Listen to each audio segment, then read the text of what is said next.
P dash and PA બંને they are positive. So AOQ curve will be like this. It is a parabola.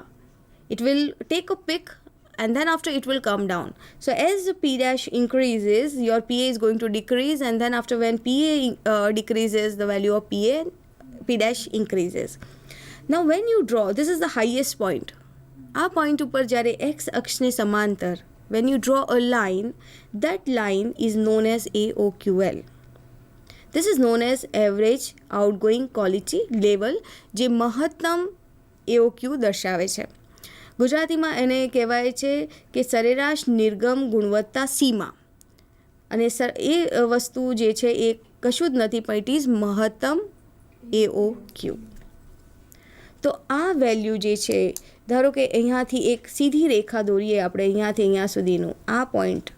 So you can always, the producer can always say, અહીંયા આગળ જે બિંદુ છે, અહીંયા પી ડેશની value છે, એનાથી વધારે એના જથ્થામાં ખામી પ્રમાણ નહીં નીકળે, એ એશ્યોરન્સ આપી શકે છે. શેના આધારે?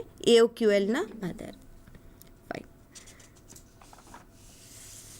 And the most important point we are going to discuss, and the last point also, કે માત્ર આપણે ASNની વાત કરી.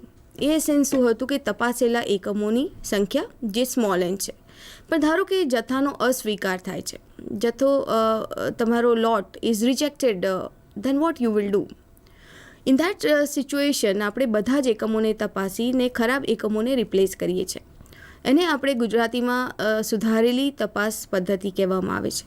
જો એક્સેપ્ટન્સ થઈ જાય તો માત્ર સ્મોલ એન એકમો, પણ જો રિજેક્શન થાય તો તમે બધા જ એકમો તપાસો છો. અને તેવા સંજોગોની અંદર જે આપણો ટોટલ ખર્ચો છે તે આપણને અલગ મળે છે. તો તેનું ડેરિવેશન, એની ફોર્મ્યુલા આપણે અહીંયા જોઈએ. You can see on the slide. સરેરાશ કુલ તપાસ, which is known as average total inspection. એની જે વ્યાખ્યા છે, જથ્થાનો સ્વીકાર અથવા અસ્વીકાર થાય ત્યારે સરેરાશ રીતે તપાસેલા કુલ એકમોની સંખ્યાને સરેરાશ કુલ તપાસ કહેવાય. તો મિત્રો, તમને ખ્યાલ આવે છે કે ASN અને ATI અલગ છે. ASN ફિક્સ વેલ્યુ હતી, જે સ્મોલ એન છે, અને ATI એ કોમ્બિનેશન છે કે જ્યારે જથ્થો સ્વીકારાશે અને નહીં સ્વીકારાય ત્યારે સરેરાશ રીતે તમે કેટલા એકમો તપાસી રહ્યા છો. Let us have a look at the slide. So now ATI is given by small n PA plus capital N 1 minus PA. PA શું છે? જથ્થાને સ્વીકારવાની સંભાવના. જો સ્વીકારાઈ જ ગયો હોય ત્યારે તમે માત્ર સ્મોલ એન એકમ તપાસશો, એટલે we are taking small N into PA. બરાબર? જથ્થો અસ્વીકારાય એની સંભાવના થશે 1 માઇનસ PA, અને ત્યારે આપણે શું કરીએ છીએ? બધા જ એકમો તપાસી રહ્યા છે, એટલે કેપિટલ N. સો સરેરાશનો મતલબ છે આ એક્સેપ્ટન્સ માટેના એકમો અને આ રિજેક્શન માટેના એકમો છે, એ બંનેનો સરવાળો. અથવા એની બીજી ફોર્મ્યુલા છે ATI is equal to small N plus capital N minus small N 1 minus P. આ ફોર્મ્યુલા, આનું જે ટ્રાન્સફોર્મેશન છે એ એક્ઝામિનેશન પોઈન્ટ ઓફ વ્યૂથી ઘણું ઇમ્પોર્ટન્ટ છે. સો વી વિલ સી કે from this formula how you can get this formula. Second important fact is કે આ જે ATI છે એના મહત્તમ અને લઘુત્તમ વેલ્યુઝ કઈ હોઈ શકે? તો સ્વાભાવિક રૂપે જ્યારે જથ્થો સ્વીકારશે તો સ્મોલ એન, અને જથ્થો ના સ્વીકારાય તો કેપિટલ N. તે તમે આ ફોર્મ્યુલાથી પણ સાબિત કરી શકો છો. PA1 લેતા ઉપરના સૂત્રની અંદર કાં તો બીજા સૂત્રની અંદર તમે PA1 મૂકો, what will happen? The second term will get 0, so ATI will be small n. Now the lowest value of PA is 0. You place PA 0 here, what will happen?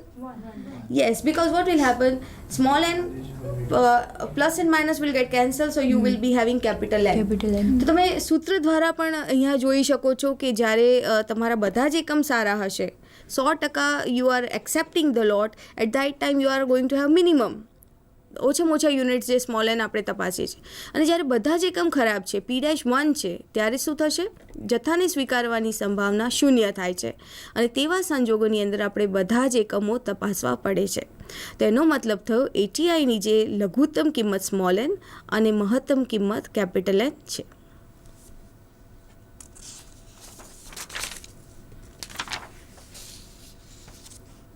Derivation of ATI. એસએસપીમાં માત્ર એક નિદર્શ લઈએ છીએ એટલે આપણે small N માત્ર એક જ એની વેલ્યુ હશે અને તે ઉપરથી આપણે અહીંયા ડેરિવેશન જોઈએ. એટીઆઈ સ્મોલ એન પીએ પ્લસ કેપિટલ એન 1 માઇનસ પી. અહીંયા તમે આગળની તરફ સ્મોલ એન એડ અને સબટ્રેક્ટ કરો. તે પછી લાઇક ટર્મ્સ છે, જેમ કે આ બે પદમાંથી તમે સ્મોલ એન બહાર લઈ શકો છો. જ્યારે સ્મોલ એન બહાર લેવામાં આવશે પ્લસ સ્મોલ એન, તો કૌંસની અંદર રહેશે 1 minus PA. So this is shown in the next slide. ATI equals to small n minus small n બહાર નીકાળતા 1 minus PA અને આ રીતે આપણને મળ્યું. હવે જે આ બે પદ છે તેમાંથી તમે 1 minus PA બહાર લઈ લો તો શું મળશે? Capital N minus small N. તો આપણે જોયું કે પહેલી ફોર્મ્યુલામાંથી બીજી ફોર્મ્યુલા ડિરાઈવ કરી. આ કેલ્ક્યુલેશનની દ્રષ્ટિએ ખૂબ સરળ રહે છે, તેના માટેનું ડેરિવેશન છે. જો કે તમે પહેલી ફોર્મ્યુલા વાપરશો જે આ પ્રમાણે છે, that is also perfectly okay. તો તમે એક્ઝામિનેશનમાં આ ફોર્મ્યુલા યુઝ કરશો then also it is okay. Now as I have told you કે એટીઆઈ વક્ર એક્સ અક્ષ ઉપર પી ડેશ અને વાય ઉપર એટીઆઈની વેલ્યુ લેતા તમારો જે વક્ર છે તે આ પ્રકાર છે. વક્રની જે લઘુત્તમ કિંમત સ્મોલ એન એ વધીને કેટલા સુધી પહોંચશે? કેપિટલ એન સુધી, જે આપણે અહીંયા આગળ રેખા દ્વારા બતાવ્યું છે. વાય અક્ષ ઉપર એટીઆઈના મૂલ્ય છે.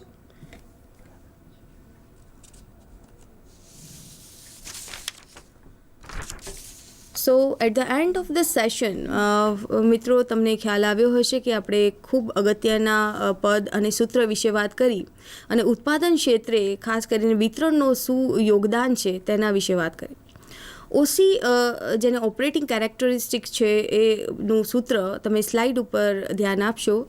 આ જે મૂળ 7 ઇમ્પોર્ટન્ટ કોન્સેપ્ટ્સ છે આખા ચેપ્ટરની અંદર.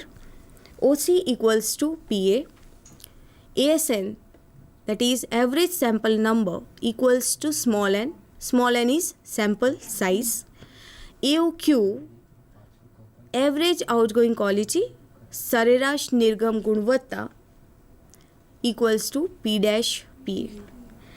આ જે વેલ્યુ છે તેની વિશેષતા એ છે કે આની મહત્તમ અને લઘુત્તમ કિંમત બંને શૂન્ય છે. ATI સરેરાશ કુલ ખર્ચ, ATI એવરેજ ટોટલ ઇન્સ્પેક્શન, સૂત્ર small N plus capital N minus small N 1 minus p. જે ખામી બહાર જતો જથ્થોનું મહત્તમ ખામી પ્રમાણ છે તે AOQL સરેરાશ નિર્ગમ ગુણવત્તા સીમા which is equal to maximum AOQ. Alpha we know it is known as producer risk ઉત્પાદકનું જોખમ, જેનું સૂત્ર 1 માઇનસ પીએ. આ જે પીએ છે તેની ગણતરી સારા ગુણવત્તા ધોરણ AQLના આધારે કરીએ છીએ.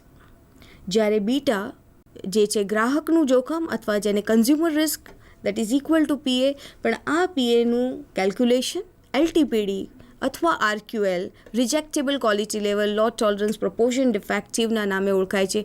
તેના આધારે આની ગણતરી થાય છે. તો આ બધા જ કોન્સેપ્ટ્સ તમારા જે ખાસ કરીને નિર્ણય લેવો છે કે આ તમારો ઉત્પાદન થયેલો માલ તમારે બજારમાં મૂકવો છે કે નહીં, તે માટે ખૂબ અગત્યના છે. હવે આપણે આના પ્રેક્ટિકલ એક્ઝામ્પલ્સ જોઈએ કે આ કોન્સેપ્ટ્સ છે ઓસી વક્ર, એએસએન વક્ર, એઓક્યુ, એટીઆઈ બધા જનો સમન્વય જે થાય એવું એક એક્ઝામ્પલ આપણે લઈએ.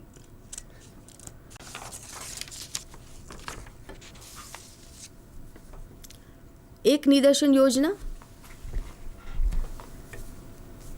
The values of capital N કેટલી છે? 100. Capital N is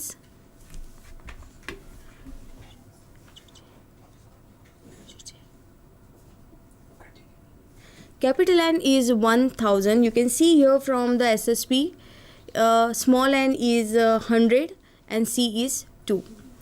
Now you can see in this કે તમારે જો આના વક્ર દોરવા હોય તો સૌથી અગત્યની વસ્તુ છે ખામી પ્રમાણ પી ડેશ. પી ડેશનું મૂલ્ય મેળવવા માટે એક શોર્ટકટ અહીંયા આપ્યું છે. You can take 1 by small N, 2 by 3 by. વક્ર દોરવા માટે 5 વેલ્યુઝ જરૂરી છે જે તમને આના દ્વારા મળી જશે. So when your small n is 100, right? So when you take 1 by 100, you will get 0.01. Similarly, 0.02, 0.03, 0.04 and 0.0. So remember, મિત્રો યાદ રાખજો કે કોઈ પણ વક્ર દોરવા માટે ઓછામાં ઓછા આપણે 5 બિંદુનો ઉપયોગ કરીએ છીએ અને હંમેશા પી ડેશ જ્યારે શૂન્ય હોય ત્યારે પીએની વેલ્યુ 1 થાય છે, એ પણ આપણે વક્ર ઉપર લેવાની. n is 1000. That is why our formula will be PA is equal to e raised to minus np dash sigma d0 to c np dash raised to d upon d factorial. આ સમીકરણનો ઉપયોગ કરીશું. હવે આપણે વારાફરતી 5 વખત જ્યારે પી dash જેમ બદલાય છે, 0 છે, પછી 0.01, 0.02, 0.03, તે માટે આપણે જથ્થાને સ્વીકારવાની સંભાવના મેળવીએ. આ સ્લાઇડમાં થોડા શોર્ટકટ્સ આપ્યા છે, તેના ઉપર ધ્યાન આપીશું. તમે જોઈ શકો છો કે પીએ ઇઝ ઇક્વલ ટુ આપણે e raise to minus NP dash બહાર લેતા અને જે સી છે, સીની વેલ્યુ 0, 1 અને 2. તમે અગાઉ જો આ યોજના જોઈ હશે તો સીની વેલ્યુ કેટલી છે? 2 છે. તો ડી 3 વેલ્યુઝ લેશે, 0, 1 અને 2. તેના આધારે તમારા જે પીએના પદની અંદર પહેલી value 1, second value will be NP dash and third value will be NP dash square by 2 ફેક્ટોરિયલના પ્રમાણે. હવે જ્યારે પણ તમે કેલ્ક્યુલેશન કરશો, શોર્ટકટ અહીંયા આગળ છે કે દર ફેરી આપણે આખા કેલ્ક્યુલેશન્સ બધા સ્ટેપ્સ નહીં કરીએ, માત્ર જ્યાં એનપી ડેશ બદલાય છે, કારણ કે જેમ પી ડેશ બદલાશે ત્યાં એનપી ડેશ પણ બદલાશે, તો એ વેલ્યુ આપણે અહીંયા મૂકતા જઈએ. Here you get NP dash 1. So right, 1, 2 and 3. At these 3 places you will change e raised to minus 1, 1 plus 1 plus 1 by 2, and so you will get PA is equal to 0.92. Normally e raise to minus 1ની value 0.3679 તમને આપેલી હશે એક્ઝામિનેશન્સમાં, અને એ આપણે યાદ રાખી લઈએ તો આના આધારે e રેઝ ટુ -2, -3 પણ મેળવી શકાય છે. If you square e raise to -1, then you will get e raised to -2, and then after if e raised to -2 is multiplied with e raised to -1, then you get e raised to -3. so this is also એક trick છે કે ધારો કે તમારી પાસે tables નથી તો માત્ર e raised to -1ની વેલ્યુ યાદ રાખી, which is 0.3679, and you can calculate the graph. Now you can look at this slide. When you take p dash is equal to 0.02 and p dash is becoming 2, right? કારણ કે n કેટલો છે? 100 છે. 100ની જોડે 0.02 ગુણતા 2 મળ્યો. કેટલી જગ્યાએ ચેન્જીસ આવશે? 3 જગ્યાએ પીએની અંદર. This is 1, second and third, and there you are going to place 2. So you will get e raised to -2, 1 plus 2, અને 2 square એટલે 4 by 2. Ultimately you get 0.64. Similarly you will repeat for the next one. When p dash is 0.03, what you get? And p dash is 3. So PA will change again, e raised to -3, 1 plus 3 plus 9 by 2, and so on you get. But what you can observe here, મિત્રો અહીંયા તમે એક ખાસ વસ્તુ notice કરશો. P dash જ્યારે 0.01 હતું, PA was 92. જ્યારે P dash 0.02 થયું તો P dash થયું 0.64. P dash 3% થયું 0.03, ત્યારે PAની વેલ્યુ કેટલી થઈ? 42. તો શું થયું? પી ડેશ વધતાની સાથે પીએની વેલ્યુ ઘટતી ગઈ. તો આપણા જે કેલ્ક્યુલેશન્સ છે એ બધા સાચા છે. Next, P dash is 4%, right? 0.04. Again applying the same thing, you will get your PA is decreasing 0.24, and then after જ્યારે તમે 0.05 લેશો તો પી ડેશ વિલ બીકમ 0.012. તો આપણને એક ટેબલ મેં બધી જ વેલ્યુઝ આ ટેબલમાં મૂકી છે. સામાન્ય રીતે પહેલી વેલ્યુની ગણતરી આપણે નથી કરતા. પી ડેશ 0 હોય તો PA 1 મૂકી દીધું. તે પછી અગાઉની બધી જ વેલ્યુઝ તમે જુઓ છો કે આ એક ઘટી રહી છે જેમ જેમ પી ડેશ વધી રહ્યો છે. હવે આ બેનો જે આપણે આલેખ દોરીશું, પી ડેશ અને PA, તે આલેખને આપણે ઓસી વક્ર તરીકે એને રજૂ કરવામાં આવશે. અને તે સિવાય આપણે બીજા 3 વક્રની વાત કરી, ASN, AOQ અને ATI. જ્યારે તમે પી ડેશ મેળવી શકો છો તો તેના આધારે તમે AOQ અને ATIના જે સૂત્ર આ પ્રમાણે આપ્યા છે તે આપણે મેળવી શકીએ. સામાન્ય રીતે અહીંથી તમે એક રિલેશન પણ એસ્ટાબ્લિશ કરી શકો છો. આ જો ટેબલને તમે વ્યવસ્થિત ઓબ્ઝર્વ કરશો, જેમ જેમ P' વધ્યું તેમ PAની વેલ્યુ ઘટી, જેમ જેમ P' વધ્યું તેમ AOQ કેવું રહ્યું, પહેલાં વધ્યું અને પછી તે ઘટાડો થયો, તો એનું એક પેરાબોલિક ફોર્મેશન છે. જેમ P' વધ્યું તેમ ATI, જેને આપણે સરેરાશ કુલ તપાસ કહીએ છીએ, તે શું થયું, વધ્યું. હવે એ સાચું છે કે નહીં? સાચું છે. હા, કેવી રીતે સાચું તમે એસ્ટાબ્લિશ કર્યું કે ખામી વધી રહી છે, તો જેમ ખામી વધે તેમ તપાસેલા એકમોની સંખ્યા પણ વધતી રહેવાની છે. એટલે આ જે તપાસવાના એકમો છે, જ્યારે P' શૂન્ય હતું ત્યારે માત્ર તમે 100 એકમ તપાસી રહ્યા હતા, પણ જેમ વધ્યું 1%, 2%, તેમ અહીંયા તમે જોઈ શકો છો ઇમ્પેક્ટ વધી રહી છે. અને અહીંયા જે મેક્સિમમ આ 888 છે, આ 888 તમારા જે નિદર્શ કદ છે અથવા સમષ્ટિ કદ છે, કેટલું હતું, 1000, તેનાથી ઓછું છે.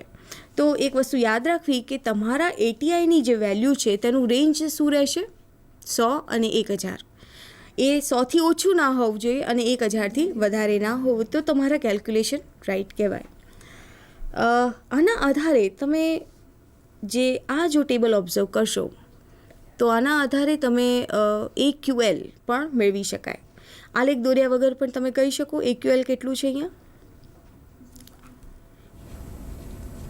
અથવા આપણે વાત કરી કે સરેરાશ નિર્ગમ ગુણવત્તા સીમા, AOQLની વાત કરીએ, AOQ પરથી AOQL મેળવી લેવાય. મહત્તમ કિંમત કેટલી છે,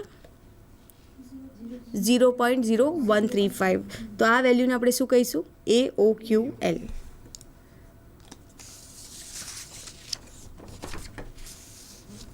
OC વક્ર.